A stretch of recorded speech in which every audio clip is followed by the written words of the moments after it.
Hi, good day to everyone. I hope that you are doing well despite in this pandemic that we are facing right now. So at this juncture, we will be discussing to you the historical development of the Philippine educational system.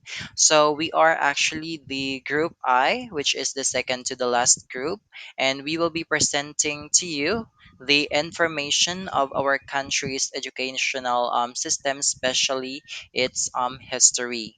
So it is very much important to understand well our historical development of our country's educational system because in understanding Philippine education, it is important for us to go back to its roots. Doing so would give us not only a glimpse of the past, but also what we could learn from it.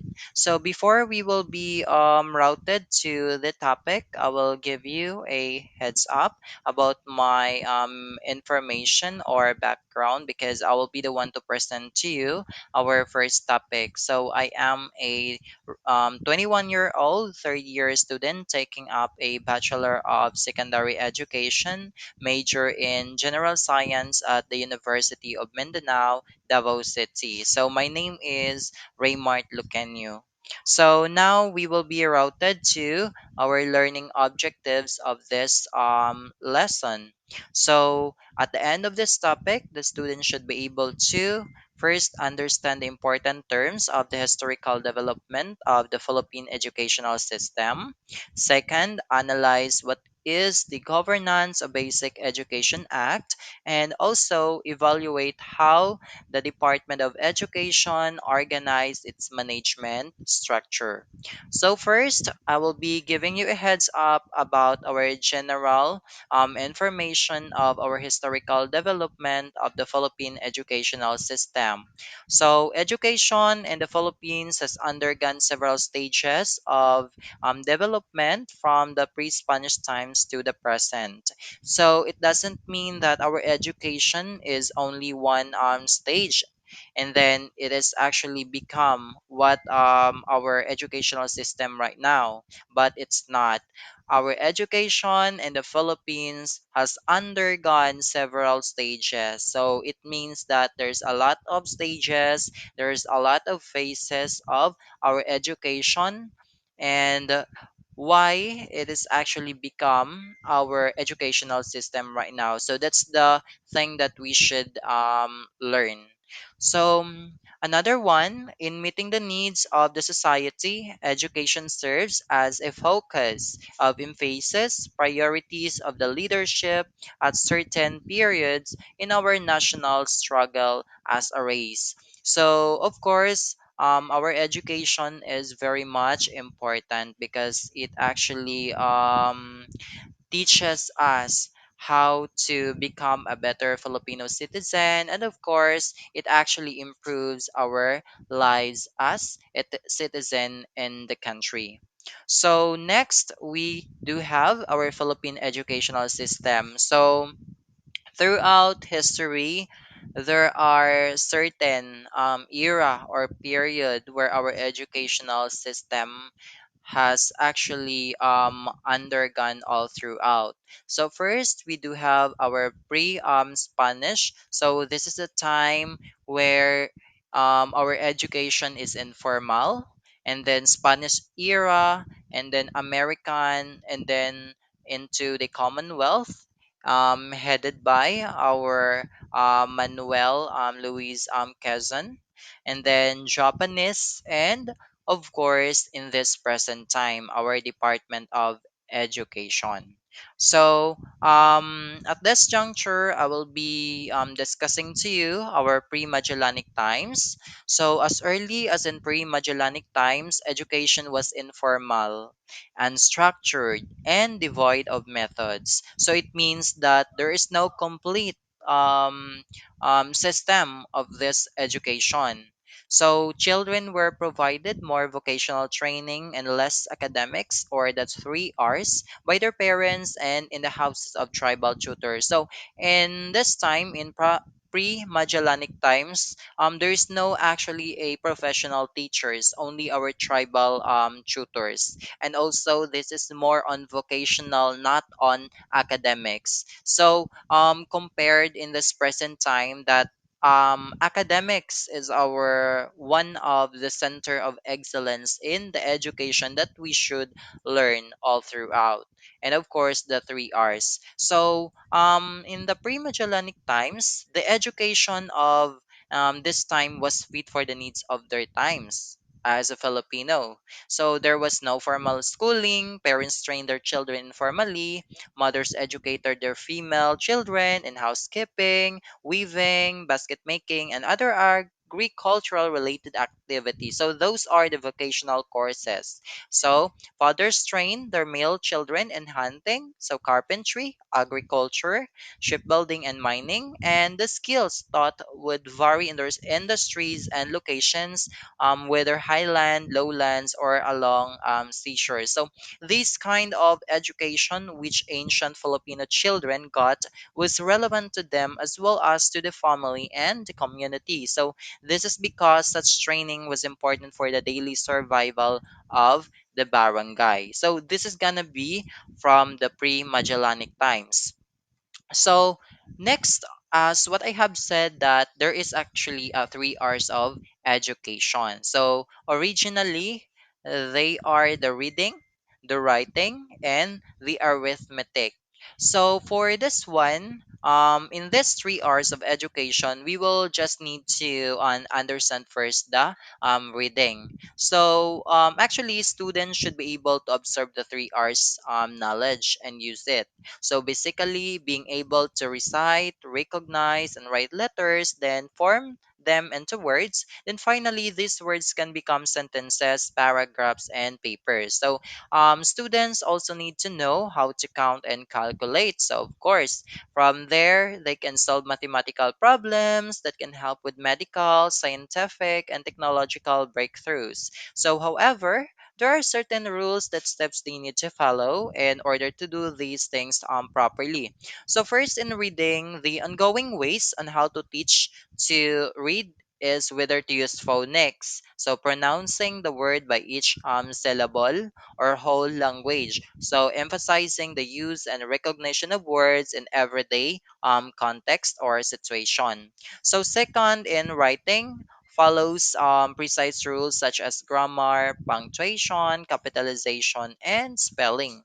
And of course, the last is arithmetic. So this arithmetic is more on mathematics. So math is very much important because we use it in everyday routines such as problem solving, budgeting money, time management, calculating tips and tax, memorizing phone numbers, and locker combinations, and estimating distances or weight. So even though there are no complete teachers, there are no complete devices or technologies compared today, but in this time, they actually also followed how to have a better education.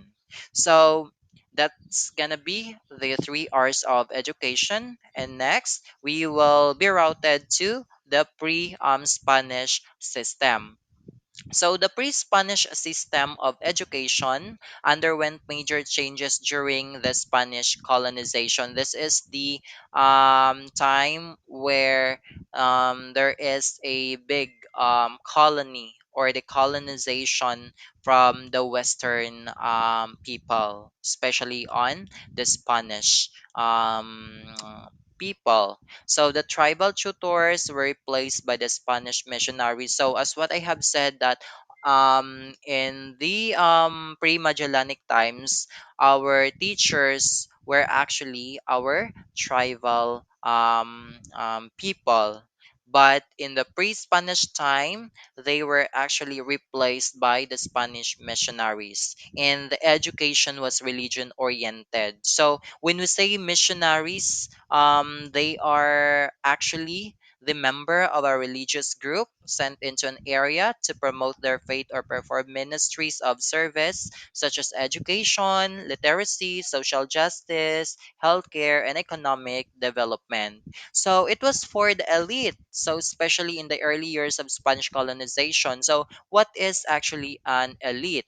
So when we say elite, the Filipinos elites have a starring role as heroes and villains in Philippine history, so-called ilustrados. So, one of the elite that we can actually make as an example would be our national heroes, or hero rather, which is Dr. Jose Rizal. So, we're vanguards of the propaganda movement whose writings helped inspire the Philippine Revolution in the late 19th century, and from whose ranks have been drawn many of the country's national heroes. So we do have a lot of ilustrados or elite um, in this time in the pre-Spanish system, and those are our national heroes. So access to education by the Filipinos was later liberalized through the enactment of the Educational Decree of 1863. So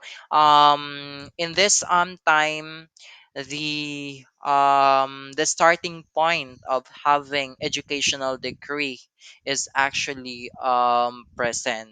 So the education was actually liberalized through the Educational Decree of 1863. So the degree provided for the establishment of at least one primary school for boys and girls in each town under the responsibility of the municipal government. So that's very important that we should learn our pre-Spanish system, because learning about this one will actually give us an understanding on why we actually are routed in this present time of Philippine educational system, especially our Department of Education.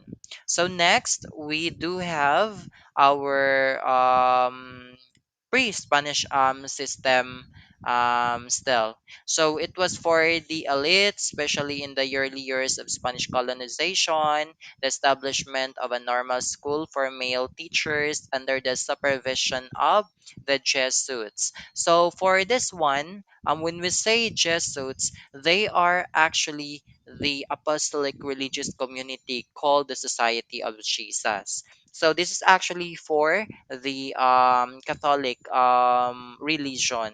So they are grounded in love for Christ and animated by the spiritual vision of their founder, um, Saint Ignatius of Loyola, to help others and seek God in all things. So they are the one who will actually go around in certain places to have a teaching about our education and with a religious faith.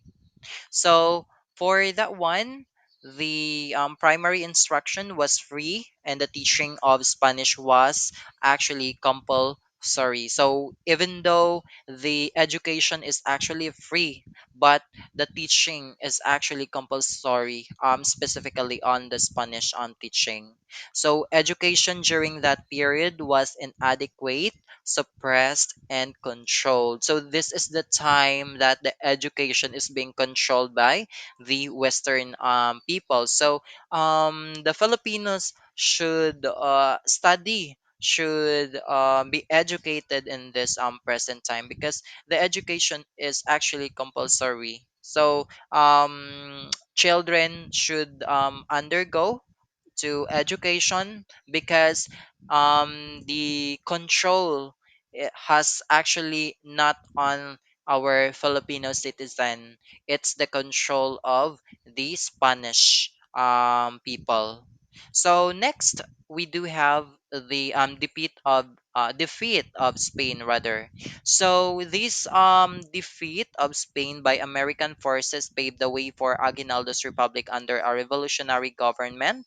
So the schools maintained by Spain for more than 3 centuries were closed for the time being, but were reopened on August 29, 1898 by the Secretary of Interior. So this is the date we must understand and not forget, the August 29, 1898, which is actually enacted by the Secretary of Interior. So when we say Secretary of Interior, this is the head of our Philippine Department of the Interior.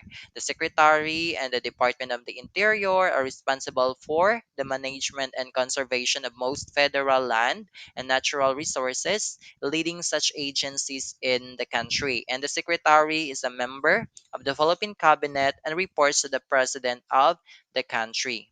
So the Burgos Institute in Malolos is actually the school. So the Military Academy of Malolos and the Literary University of the Philippines were actually established. So of course, a system of free and compulsory elementary education was established by the Malolos Constitution. So when we say Malolos Constitution, this is actually the first important Filipino document ever produced by the people's representatives. So it is anchored in democratic traditions that ultimately had their roots in American soil. So it created a Filipino state whose government was popular, representative, and responsible with three distinct branches. So these are the executive, the legislative, and the judicial. So these three branches were actually being enacted in Malulu's constitution. So this is the branches that we have right now in our Philippine Republic. So next we do have actually the secularized and pre-public school system and centralized public school system. So in pre-Spanish system, our education was actually divided into two, and these are the two system: the secularized and free public school system and the centralized public school system. So now we will discuss what is secularized and free public school system. So, an adequate secularized and free public school system during the first decade of American rule was established upon the recommendation of the Skurman Commission. So, this is actually the time of the American rule in which the Skurman Commission is actually presented. So, when we say Skurman Commission, this is actually the known as the first Philippine Commission. So was established by United States by President William McKinley on January 20, 1899, and tasked to study the situation in the Philippines and make recommendations on how the U.S. should proceed after the sovereignty of the Philippines was ceded to the U.S. by Spain on December 10, 1898, following the Treaty of Paris of 1898. So, this is the very or one of the most important thing that we should learn about this time for the secularized and free public school system. So, the avocation was enforced by the Taft Commission per instruction of President McKinley.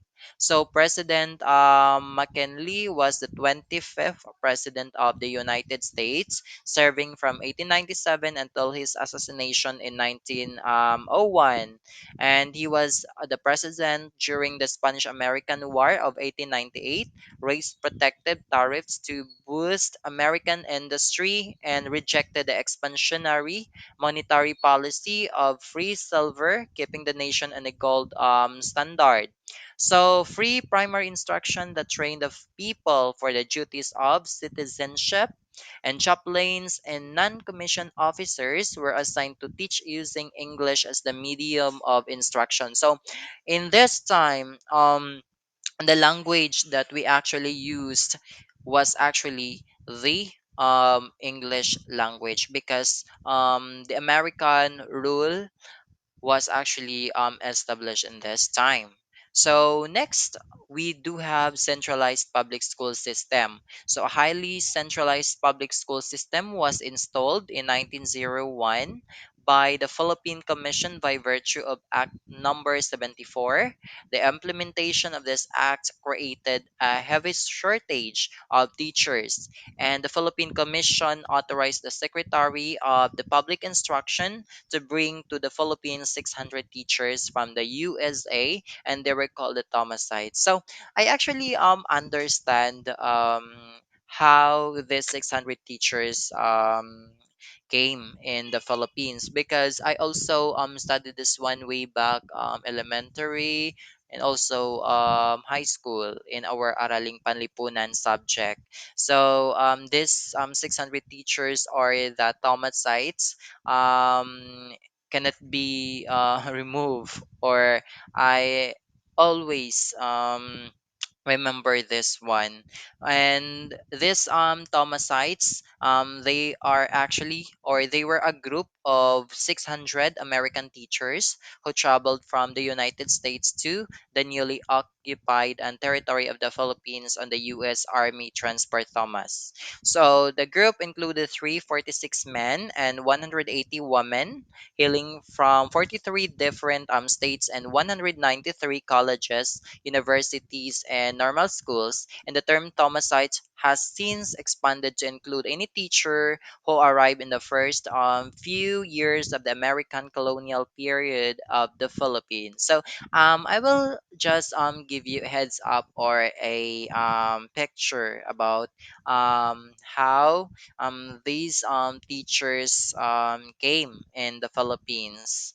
And actually, they are um, these are the 600 teachers, or the Thomasites, with this ship.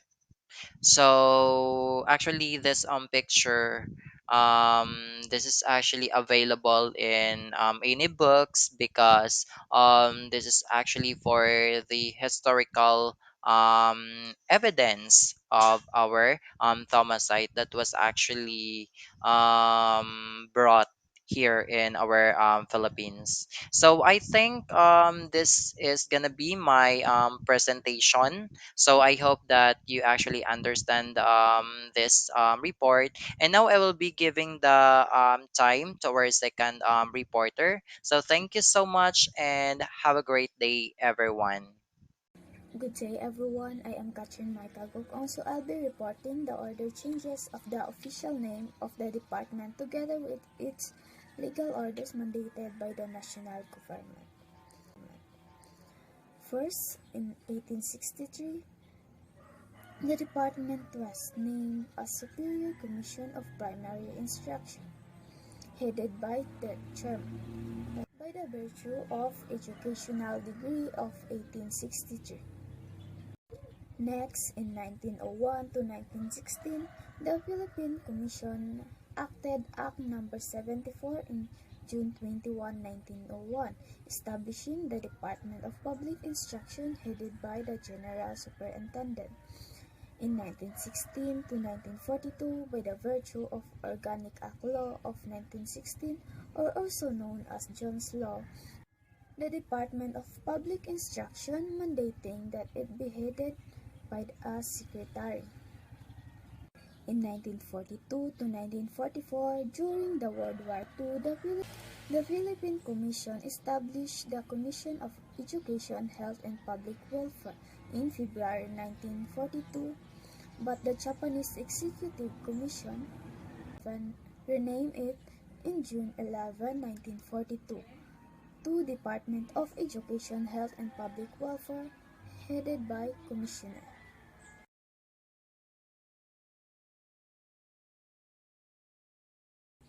In 1944, the Department of Education, Health, and Public Welfare was reorganized once again by the Japanese-sponsored Philippine Republic and mandated that the ti- titular head was a minister.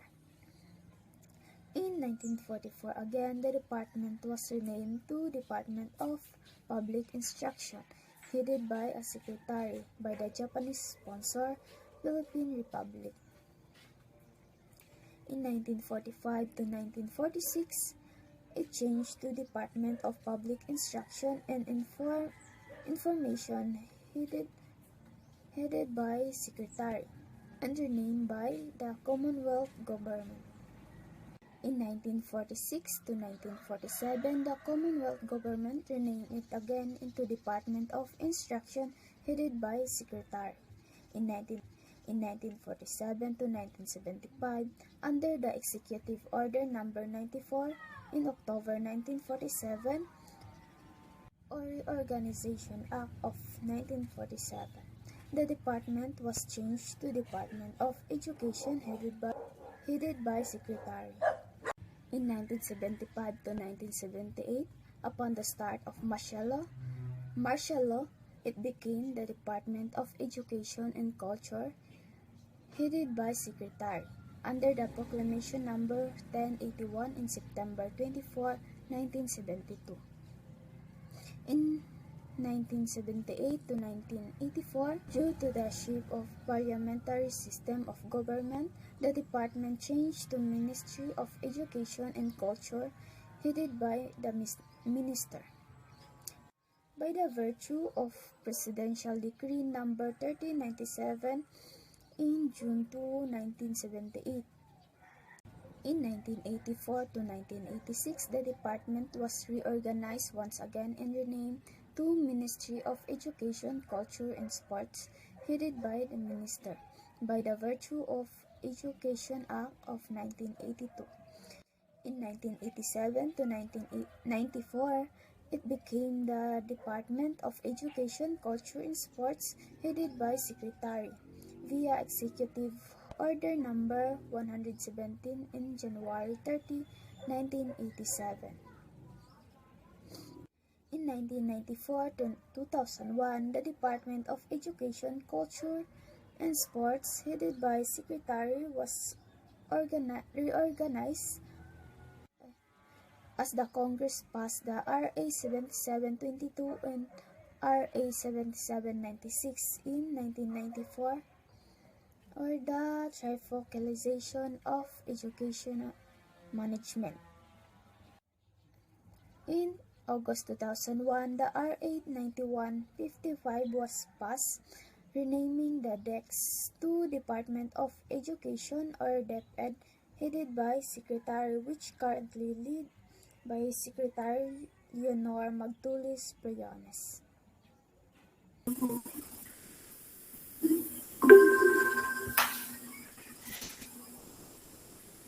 Okay, good evening, everyone. I was assigned to discuss about the governance of Basic Education Act. So, to know further about this topic, let us proceed. So, governance of basic education. So, let us pay our attention here in the definition and under definition of this act. First, the high school system supported by provincial governments, special educational institutions, School of Arts and Trades, and Agricultural School, and Commerce and Marine Institutes were established in 1902 by the Philippine Commission. So, as we all know, that high school system, due to the it was supported by the provincial governments, special educational institutions, and School of Arts and Trades. And in 1908, the Philippine legislature approved Act number 1870, which created the University of the Philippines. It means that the University of the Philippines was created in the year of 1908 due to the Philippine Legislature approved Act number 1870. So, So much for that about the governance of basic education, knowing that it was supported by the educational system, just like sports and culture, culture and sports, and any government sectors. Let us proceed to the Reorganization Act of 1916. When we talk about reorganization, it means that it is a process or act of changing the way it is to become organized. For the definition of this Act of 1916, it is provided by the Philippinization of all department secretaries except the Secretary of Public Instruction. With this, due to this act, it organi- they organized those department secretaries which excluded the Secretary of Public Instruction. And why is that? That this Secretary of Public Instruction didn't include or don't include in the department secretaries. And later on, we're going to discuss what is the reason behind this situation. Next. Under the Reorganization Act of 1916, in 1942, the Japanese educational policies were embodied in Military Order Number 2. So in Military Order Number 2, that was happened in 1942, there are Japanese educational policies wherein it was under or belong to the I under or has changed due to the Military Order Number 2. And the next one, the same with the year of the Japanese educational policies that were embodied in Military Order Number 2 that was happened on in 1942. Also, the Philippine Executive Commission, they established the Commission of Education, Health and Public Welfare, and schools were reopened in June 1942. And later in 1943, on October 14, 1943, there are the Japanese sponsored Republic created the Ministry of Education in October 14, which means the teaching of Tagalog, Philippine history, and character education was reserved for Filipinos. And aside from that, the love for work and dignity of labor was now emphasized. Gets? Okay, let's proceed to the next slide. And in 1945, or on February 27, 1945, the Department of Instruction was made part of the Department of Public Instruction. As what I have said a while ago, that we will going to discuss or talks about why the the Secretary of Public Instruction didn't include in the Department of Secretaries, right? So in this, on February 27, 1945, the Department of Instruction was made part of the Department of Public Instruction.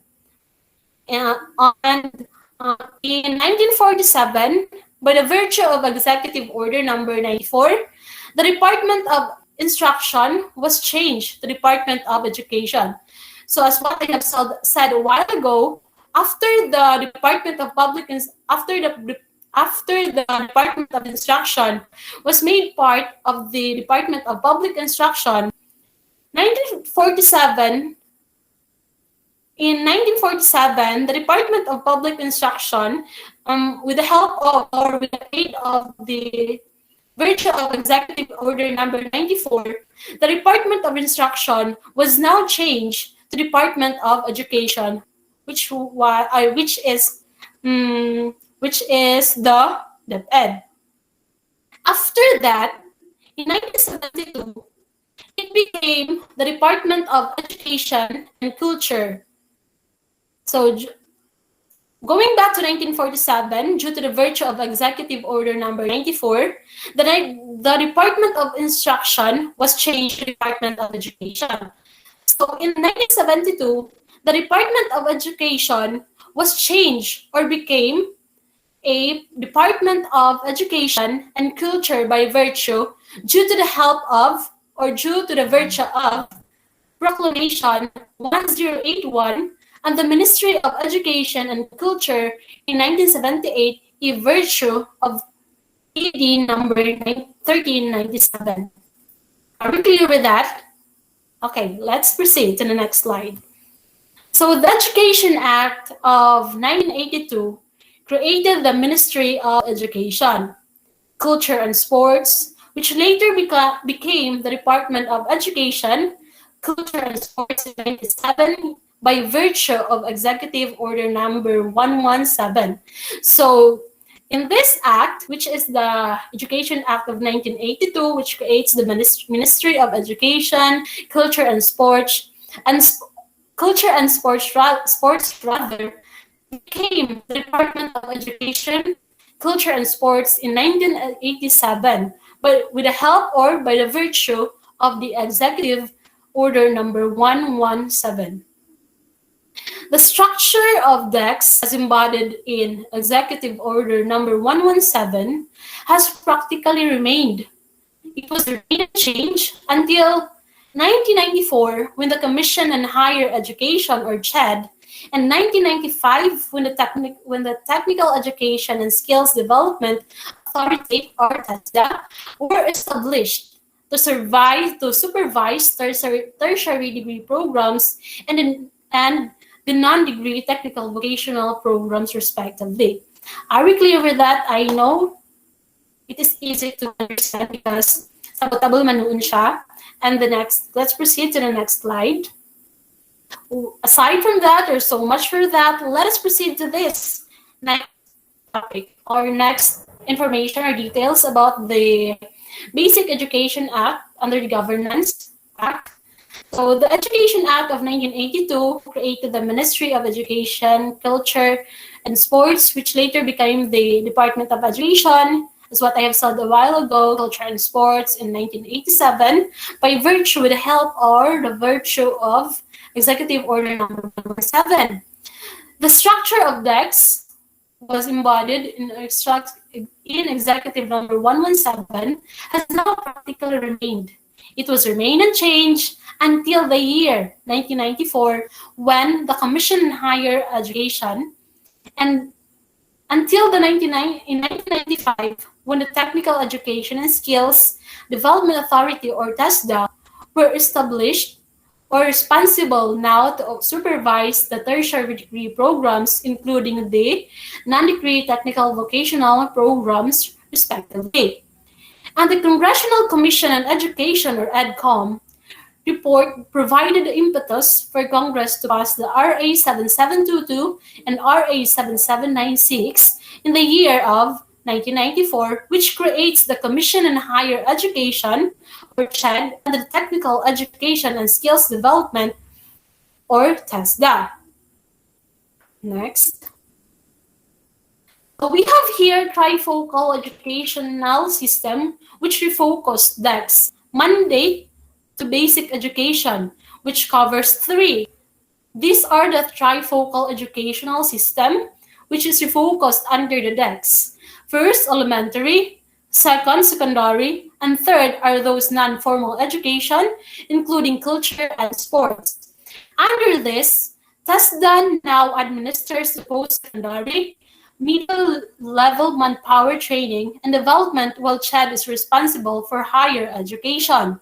So the TESDA is now administered for post-secondary middle level, while the CHED is now responsible or supervised for higher education. Next. In August 2001, Republic Act 9155, otherwise called the Governance of Basic Education Act. It was passed, transforming the name of the Department of Education, Culture and Sports, or DEX, to the Department of Education, which is DepEd, and redefining the role of field offices like regional offices, division offices, district offices, and schools. So with this, in August 2001, due to the Republic Act 9155. The Department of Education, Culture, and Sports was now transformed or redefined as the Department of Education while redefining the role of the field offices.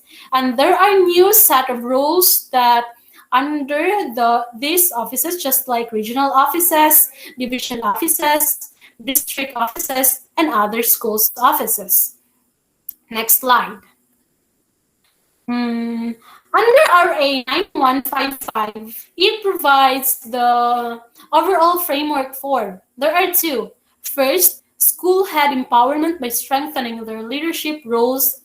Oh, so with this, of course, as a school head, you have the power to strengthen and to become a good leader. You have to impose roles that could be a possible model for those teachers that could be benefited by their students. Okay? The second framework, school-based management within the context of transparency and local accountability. The goal of basic education is to provide the school-age population and young adults with skills, knowledge, and values to become caring, self-reliant, productive, and patriotic citizens. So under the Republic Act 9155, which provides two frameworks, of course, school basic management. There are contexts that could be that could serve or that could be reliant to the acquired learnings of the students, of course. So with that, or with this, due to that, the students will acquire knowledge, of course, and it could help them to become a better one while honing their skills, acquiring knowledge, and of course, the very important thing is to acquire good values, which is it serves as a foundation within themselves to become caring, self-reliant one, productive, and patriotic citizens. Next. Oh, that ends my report. I hope you learned something. Thank you. Hey everyone, I am Gilbert Estrada. I'm going to present the gifted management structure or the organizational structure of Philippine education.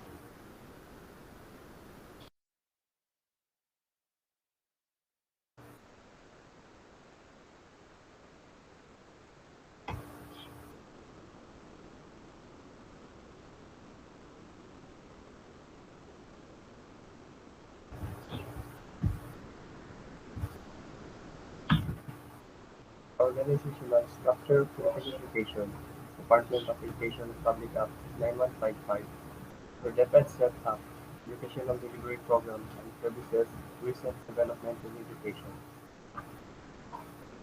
Education is not about teaching people what they do not know, it means teaching them to behave as they should. It is a painful, continued process to be accomplished with kindness, by precept, and by praise, and above all by example. For John Lewis Keynes, education also called learning, teaching, or schooling in general sense in any act of or experience that has a formative effect on the mind, character, or physical ability of an individual.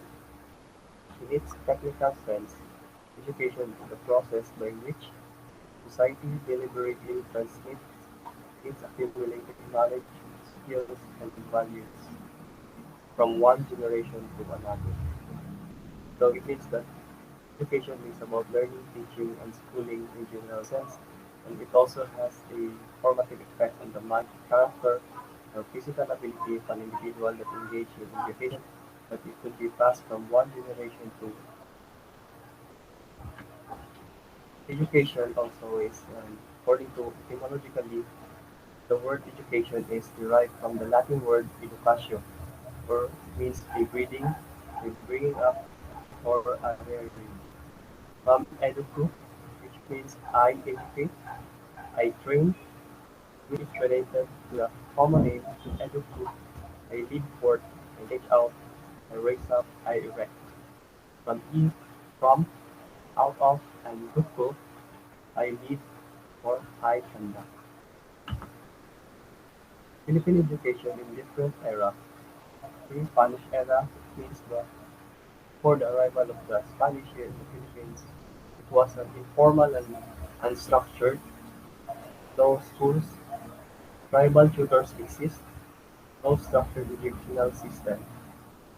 This time there were no informal, it is an informal or unstructured uh, organizational structure of the Philippine education. No schools, tribal tutor only exist, and no structured educational system. Philippine education in different era.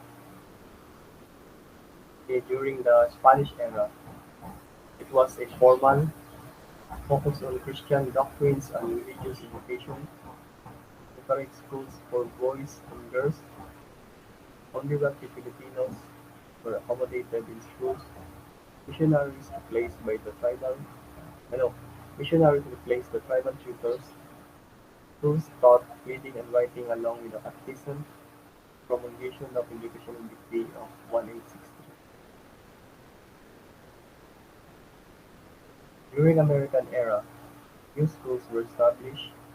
English was the medium of instruction. Established the public school system in 1901 or Act Number 74. Homicides started training teachers in normal school. Established elementary schools with 4 primary grades and 3 intermediate grades. During the Japanese era, most schools were damaged during the World War II, and Filipinos are forced to learn the Nihongo refrain from learning the English language. It spread elementary and vocational education, developed love for work. Post-war era. The establishment of public school system. Department of Instruction was renamed Department of Education, later became the Ministry of Education, Culture and Sports. Bilingual education was established in 1974. Public Act 9155 or Governance of Basic Education Act of 2001. Governance of Basic Education of 2001 is a bill transforming the name of Department of Education, Culture and LSP Morts, or also known as DEC, to the Department of Education or DepEd, and redefining the role of field offices, regional offices, division offices, district offices, and schools, implementing rules and regulations. Mandate: the Department of Education shall protect and promote the rights of citizens to qualified basic education and shall take appropriate steps to make such education accessible to all. It establish, it shall establish, maintain, and support a complete, adequate, and integrated system of basic education relevant to the needs of the people and society. It shall establish and maintain a system of free and compulsory public education in the elementary level and free public education in high school level, implementing rules and regulations. We have the principles that the Department of Education must serve the students and the teachers, its priority constituents. The principal school administrators and teacher in charge must exercise instructional leadership and sound administrative management of the school. The school is the heart of the formal education system. The parents and the community shall be encouraged for active involvement. Volunteerism from all sectors shall be emphasized and encouraged. Powers, duties, and functions of the Secretary. Secretary of Department of Education shall exercise overall authority and supervision over the operations of the department. The regional director. There shall be as many regional offices as may be provided by law. Each regional offices shall have a director, an assistant director, and office staff for programs, promotions, and support planning, administrative, legal, and fiscal services. School divisions of superintendent. A division shall consist of a province or city which shall have a school division superintendent. There shall be at least one assistant schools division superintendent and office staff for programs, promotions, planning, administrative, fiscal, legal, ancillary, and other support services. Schools district supervisor. School district shall have a school district supervisor and office staff for program promotion. The school district supervisor shall primarily perform staff functions and shall not exercise administrative supervision over school principals unless specifically authorized by the proper authorities. The school head. There shall be a school head for all public elementary schools and public high schools or the cluster thereof. Establishment of integrated school from existing public elementary, public high school shall be encouraged subject to the guidelines that will be issued for the purpose of the Secretary of Education. Authority, accountability, and responsibility of the school head. Setting the mission, vision, goals, and objectives of the school.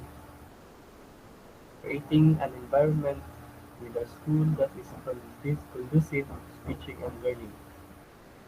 Implementing, monitoring, assessing the school curriculum, and being accountable for higher learning outcomes.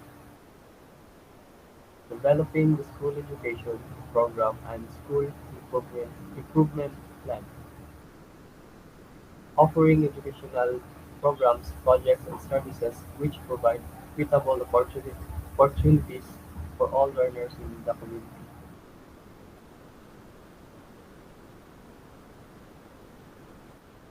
Introducing new and innovative modes of instruction to achieve higher learning outcomes.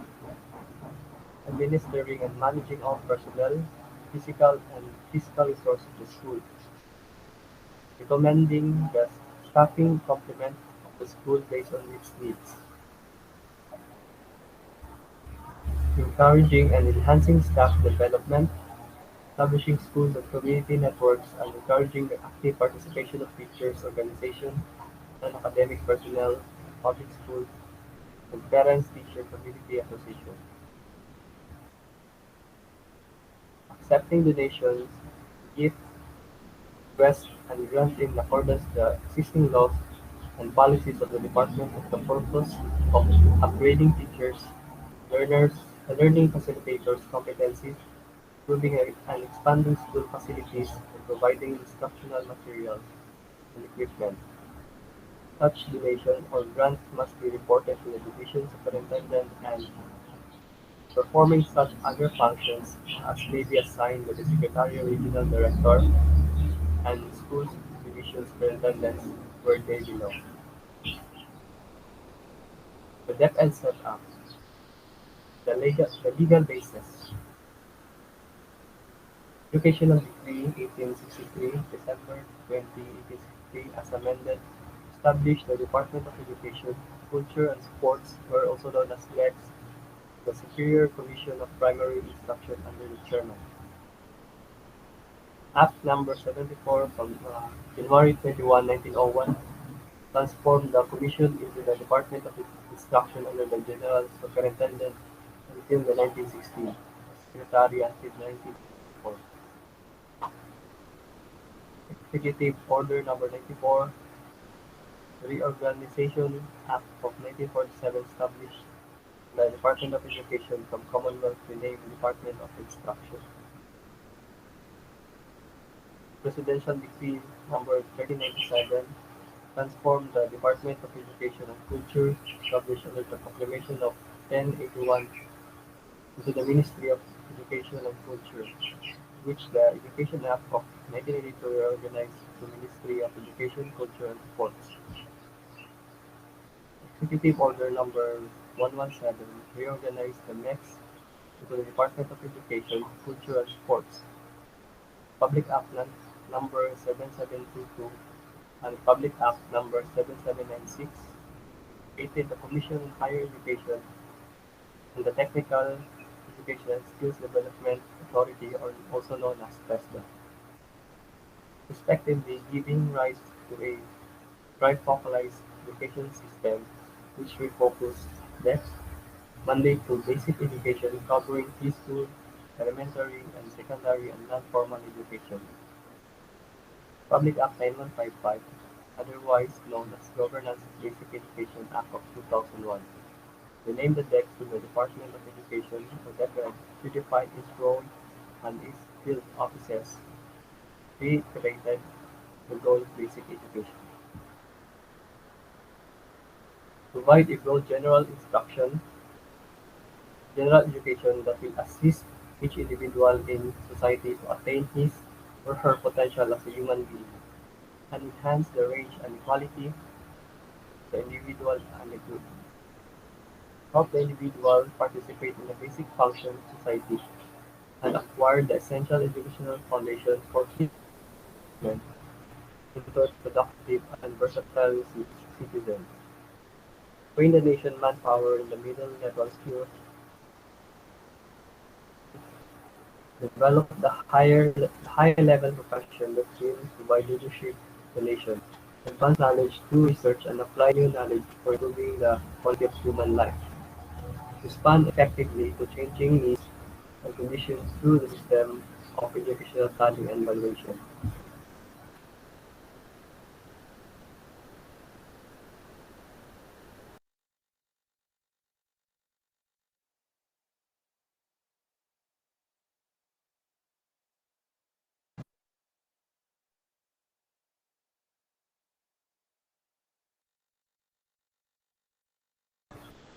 So, so this is the Department of Education organizational structure